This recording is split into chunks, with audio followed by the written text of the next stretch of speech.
Wala pong tigil sa pagngakngak, sa pagngangangalngal etong si Mr. Bato de la Rosa ay dapat lang na magngalngal ka.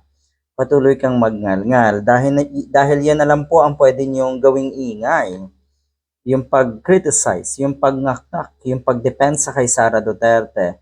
Dahil kung ingay tungkol sa mga positibong bagay, wala kayo niyan. Kaya talagang mahihirapan kayo. O might as well do this kind of publicity kahit negatibo.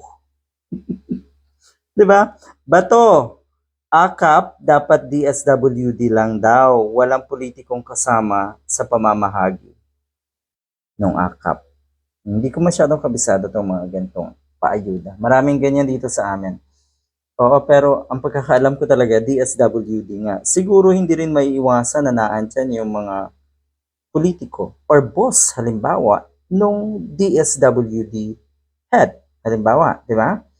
Kasi ganun ang sistema na kahit papano, i-acknowledge mo na etong ayuda na ito ay nangyari with or through the efforts then of the LGU leaders, halimbawa.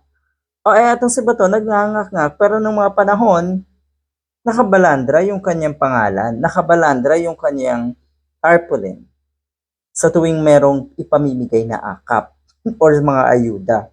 Bakit po ganun, Mr. Bato de la Rosa? Dito sa amin, nung minsang may nabigay ng akap, yung talagang in-assist, talagang pumunta ang congressman. Pero wala akong nakita mga tarpaulin. Wala tayong nakita mga banners na ang lalaki.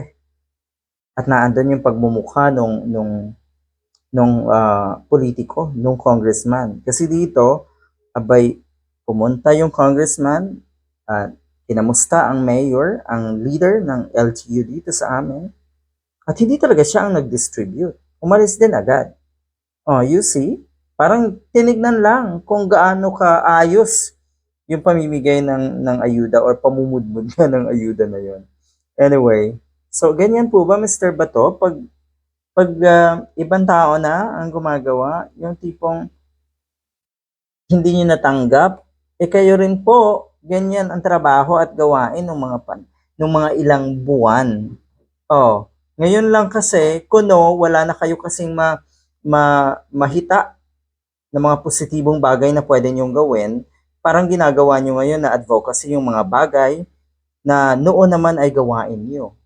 Ginawa or kayo ngayon ay parang tutol sa mga ganitong klaseng ayuda, pero noong mga panahon naman, pursigido kayo sa pag-aayuda rin. Bakit? Para bumango rin ang pangalan nyo. O di ba? Malala. Wala nang choice, desperado na ang mga katulad ni Mr. Bato de la Rosa, kaya ganito na ang maririnig natin sa kanya madalas. Good luck.